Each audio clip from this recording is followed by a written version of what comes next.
to say good day to you this day of your time. How are you all?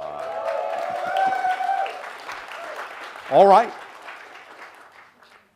First of all, once again, thank you for the co-creation of the interaction and the allowance of the transmission to occur in this way and on this day.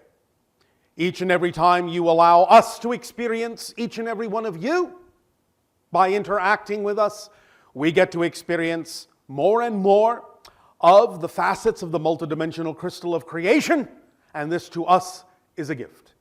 So we thank you for your gift and willingness to share. We will begin this transmission with what we have titled it, Angels and Demons. Ooh, scary. But not really. Let us proceed in the following way. Now, we understand that you have a great degree of literature, a great degree of stories, great degree of mythology surrounding the idea of angels, demons, what you consider them to be. But there is a completely different perspective that we would like to introduce to you this day of your time. And that perspective begins from the point of view of all that is, what you might call God, Goddess, Creator. Doesn't matter what the title is, but from that point of view, it takes on a completely different quality, completely different idea, and a completely different expression and experience of this concept that you call the angels and the demons. Before we proceed with that particular point of view, however, we would like to point out that while this is not always the case, in much of the literature, what might be your religious texts and so on and so forth that have been handed down to you through history, through the ages, the mentions of so-called angels and so-called demons have more often than not simply been representations of different types of extraterrestrial beings, rather than classically what you might consider to be literally an angelic consciousness or a demonic one. It is simply that in that day and age, in those times, when the people on your planet really didn't have other ways of describing what they were experiencing, they simply lumped into the whole angelic demonic realm or notion the idea of the different kinds of extraterrestrials they may have encountered that were visiting your world and interacting with the people on your planet here and there from time to time. So just understand, and we simply get this idea out of the way up front, that many of the stories that have to do with angels and demons really have to do with beings such as myself and other kinds of extraterrestrial beings that were interacting with your species for many, many millennia. But from the other point of view, from the higher point of view, let us now proceed to point out and to remind you that all that is, by definition, must contain both the positive energies and the negative energies. And the more you expand your consciousness, the more you will actually come into a recognition and awareness of both the positive and the negative. Because if you're expanding to have a higher point of view, you're going to be seeing more closely from the point of view of creation itself, and you're going to be seeing more of the negative as well as the positive. Now, this does not mean that you have to experience what you are observing in a negative sense, but you will become more aware of more of its existence, because as you expand and become more your version of all that is, you cannot shut out, you cannot deny the totality of all that is. But because it is a totality, and as you expand in your awareness of both the positive energies and the negative ones, you will also come to understand that creation is not just a duality or a polarity, but a trinity. For always, always, always in the center will be the balance point.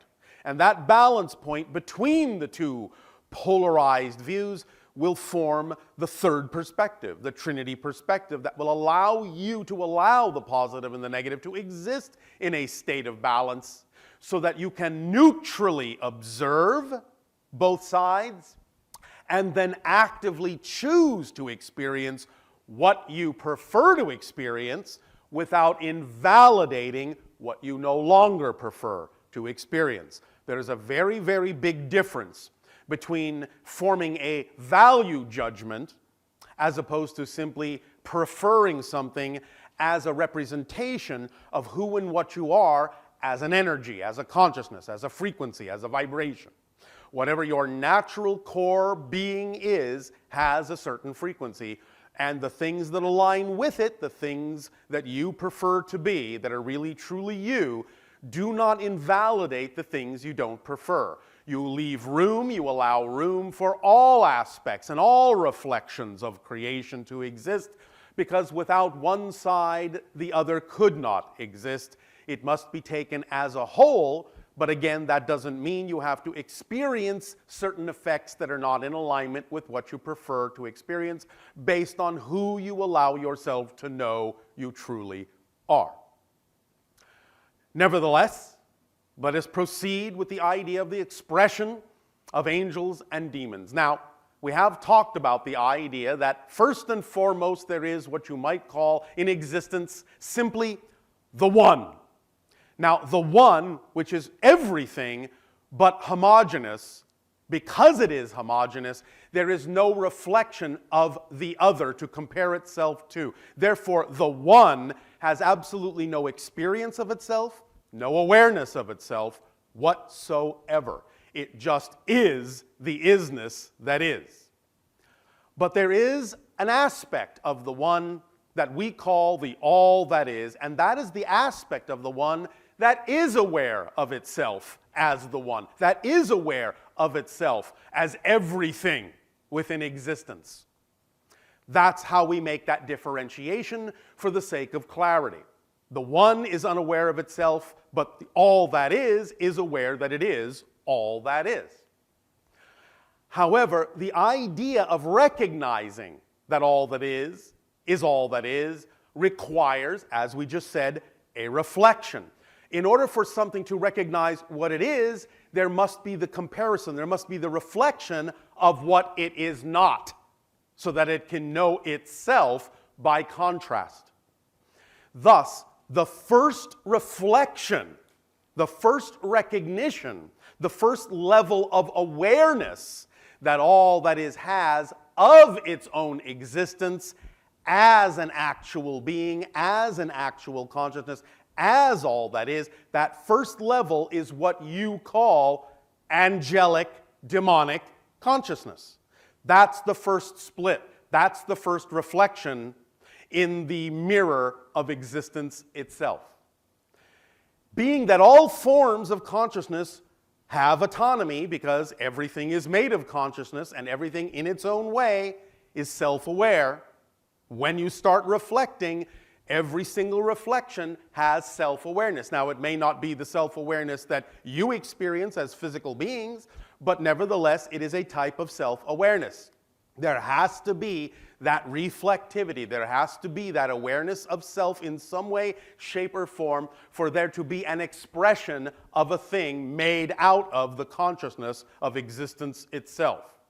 So the first level of awareness that all that is has of itself is the idea that it is the balanced state of everything, the balanced state, the Trinity that includes the polarities of positive, negative, and the balance point in the middle.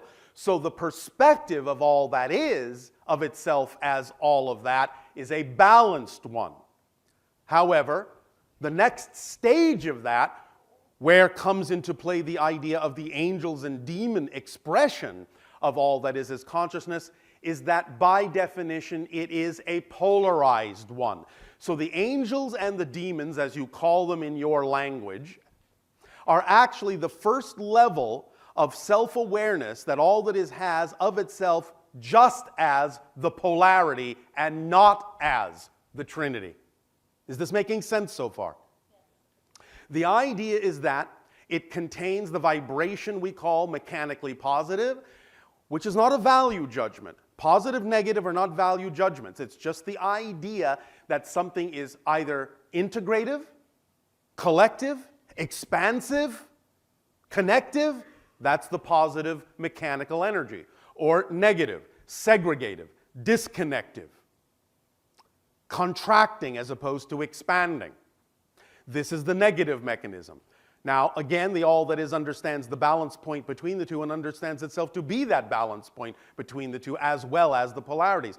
But the angels and demons are the idea of the polarity on its first level of pure expression as a duality, as a polarity. Now, in your ancient texts, again, in your mythologies of angels and demons, you have captured the essential idea of this by recognizing in your stories that the so-called demons are, quote-unquote, fallen angels. So you're still recognizing the angelic aspect to them, but you also recognize that they are functioning more from a reflection of negative energy rather than positive energy, which is what you describe and ascribe to the idea of the angelic realm.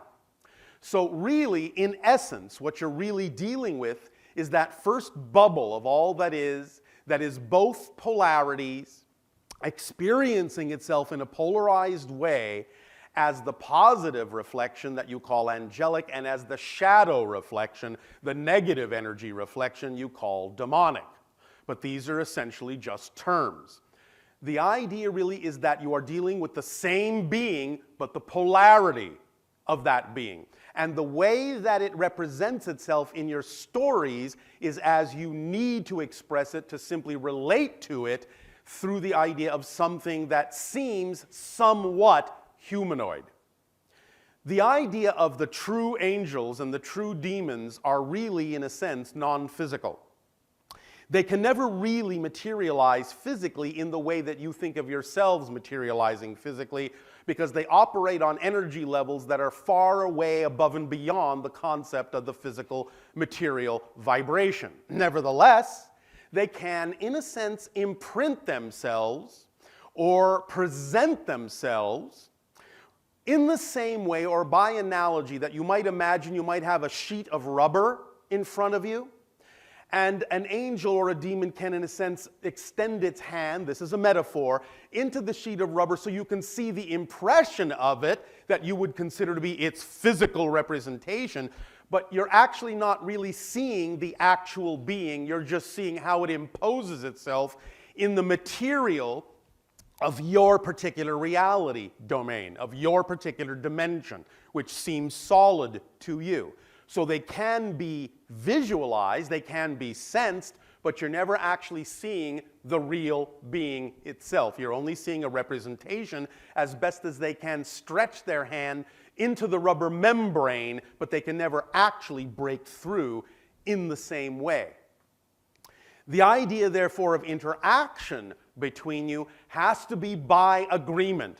You have to align with the vibration that they give off and create a representation in your reality out of your energy, your consciousness, and your material in order for you to create a projectional representation of having an interaction with that level of consciousness, be it angelic or be it demonic, the shadow side of the angels. This tells you right up front that you are never capable of being really directly influenced by nor controlled by these energies, because you are not actually in direct contact in your physical reality. You have to create an agreement between you to vibrate in accord to the frequency they give off in order to have any experience of interaction with them at all, and thus, when you agree to do so, you create by the same agreement a projection from your own consciousness that materializes something for you so that you can have a physical experience of interacting with something that you actually are having no direct interaction with. Not in that way physically anyway. Energetically, yes, but not directly physically. Now, the idea also of this whole analogy of the demons simply being the shadow side of angels is also represented in your mythologies and in your stories, in your presentations, by the idea of how you name these things and how you order these so-called hierarchies. And in a moment you will see that there is a very direct analogy to the idea you call the yin-yang symbol in this presentation.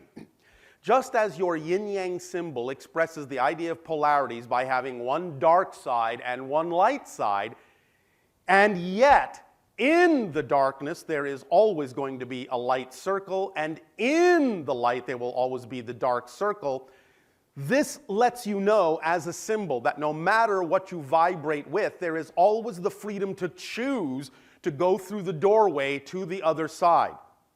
You are never left without freedom to choose. And the yin-yang symbol is a perfect representation of the Trinity in the sense that you have the light and the dark and access points to the dark and the light from each side that can cross over, and the line in between the two is the balance point between them that represents the Trinity. But how this is represented in your mythologies and your stories and your representations of angels and demons, this yin-yang symbol and the ability to access either side from either side, is in how you have structured this idea of these beings in this hierarchical fashion. So you recognize in your story the idea of the king of the demons, what you call Lucifer. And you know in your stories that Lucifer is, as again you say, a fallen angel, but that you know his name means light bearer, bearer of light. Now the idea therefore is that's the representation right there, that even though he represents the mechanical negativity vibration, you still know by allowing that name to remain that he is capable of being a doorway through which you can use negative energy to still find your way to the light if you allow yourself to use that vibration and form the relationship in an appropriate way. And on the other side, you have the idea of what you call the angel Gabriel, which in your stories is supposed to blow the trumpet in the day of judgment, which causes a little bit of fear in a lot of you. And therefore you have the representation on the positive side of the idea of maybe being judged in a negative way. And so you see the yin-yang symbol superimposed even upon the angelic and demonic realm by knowing that no matter how light it is, no matter how dark it is, you always have access. You always have some symbolic vibrational representation that allows you to access the other side and make a choice through your freedom and your power to choose. Is this making sense to you? All right. So, by beginning to recognize this bubble, this reflective sphere of all that is not the one, that is not the all that is, that recognizes itself from a balanced point of view, but is the first bubble, the first energy sphere, the first sphere of consciousness that is actually playing out the duality, then you can see that as the spheres go down and down and down and down into the idea of crystallization into physical reality, that issue, that experience of polarity goes with it and becomes denser, denser, denser, denser, denser, and denser and denser. So that when you then experience the idea of your consciousness as a projection you call a physical life, a physical incarnation, you're going to be dealing with the densest possible level of the vibration of that polarity and that Trinity. So the idea then is that when you experience that density of polarity, you're going to find yourself coming up against those ideas, those definitions, and those beliefs that are aligned mechanically with positive energy or aligned mechanically with negative energy in very visceral ways, so that you do make it seem as if you are dealing with beings that are so powerful, these angelic and demonic beings, but all you're actually dealing with is a reflection of your own energy on this level, represented to you by those who are the ambassadors of each respective positive or negative energy. That aspect of the angelic realm, the demonic realm, that act as the first ambassadors of polarity. And on your level being so crystallized, so densified, you are dealing with the most dense version of those ideas, and so you experience those things in the most visceral way you possibly can. Does that make sense? And that's why it's so easy for you to buy into great joy and great fear in that way. It almost seems as if there's no real neutrality in your reality. But that is the key. That is the place to be. That is where you come from. That is where you experience your projections in both directions of the positive and the negative, and find yourself having whatever experiences are based on what you believe to be true. Because as has been pointed out many times, belief systems are designed to perpetuate themselves and make it seem that no other belief is possible. So if you're dealing with positive energy, you have very, very powerful experiences of reality and nature and beings and consciousness reflecting to you the solidity, the truth of that idea of the positive side of creation and all that is. But if you're dealing with negative beliefs, you get just as strong an array of presentations of the visceral, solid nature of the so-called beings that are the representations of that negativity. But all you're really dealing with directly are the reflections of the negative beliefs and fear-based beliefs within yourself, or the reflections of the positive beliefs and the joy-based beliefs within yourself.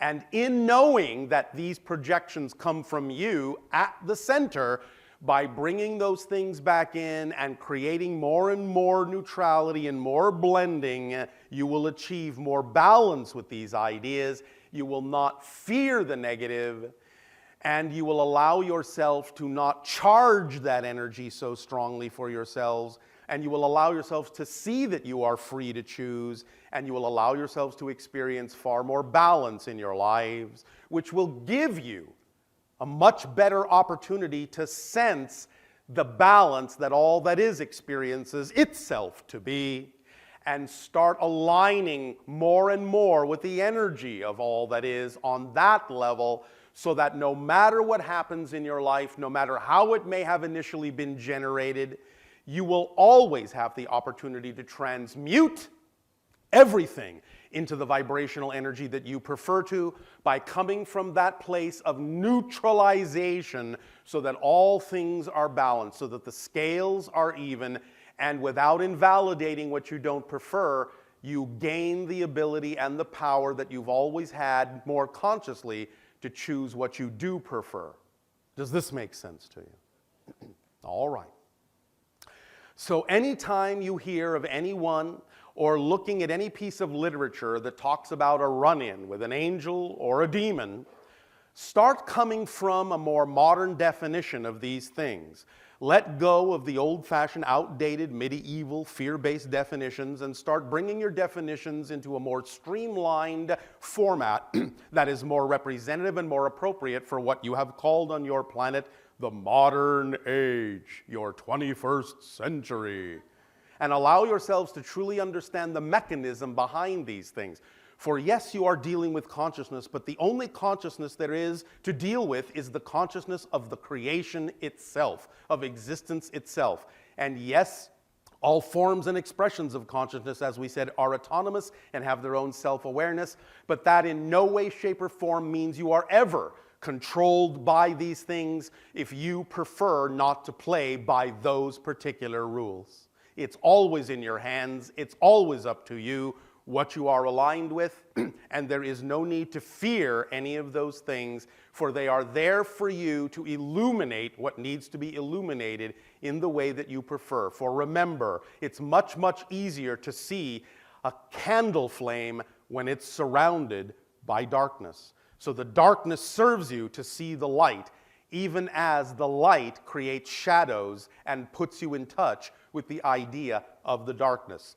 And round, like the Yin-Yang symbol, you go, creating cycles and cycles and cycles of experience of polarity, and neutralizing, and always coming back to zero, and creating again a new cycle of polarity, and neutralizing, and coming back to zero, and yet again creating another cycle of polarity over and over and over again, because this is the definition of the process by which you discover yourselves from a new point of view by always expanding into polarity and drawing yourself back into the neutral space to gather the information from the experience you had of the polarity, and then expanding yourself again in a new direction and experiencing polarity from a new point of view and gathering yourself back together again and constantly going through this expansion and contraction. And this is one of the reasons that we have called the upcoming event the idea of 2015 to 2016, the years of expansion and contraction, because this experience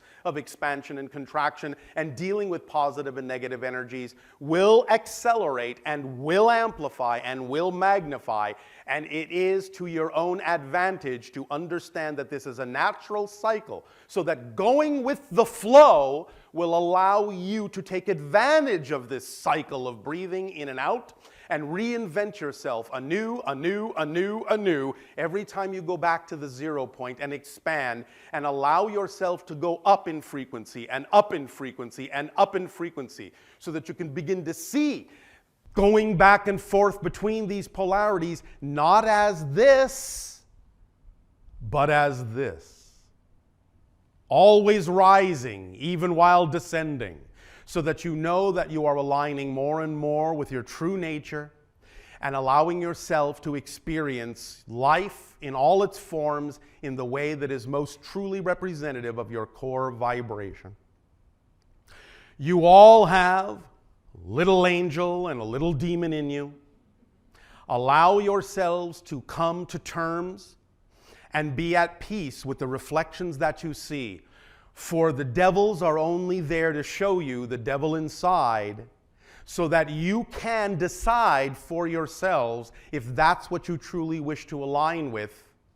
And the angels are there to encourage you to look at all aspects of yourself from a place of power. Neither side denies the existence of the other. Both sides work in concert to bring you into balance. So work with those polarities in a positive way from the energy state that you prefer, being in balance, in a neutral state, which is actually, as we have said, always slightly positive, because a balanced state allows you to choose freely what you prefer. Therefore, you could say creation is perhaps just ever so slightly more positive than negative in its construction. So if you simply allow yourself to go back into a neutral state, the eddies and currents of the natural flow of creation, even if you then do nothing, will very, very, very slowly start pulling you in the direction of the positive cycle and give you more and more ability to decide more freely who it is you are and how it is you prefer to express your being. Always remember, when you're dealing with the negative side, that you always have the key to find the light within yourself. And always, always, always remember and remind yourself that when you're experiencing the positive side, you are always still free to choose the darkness.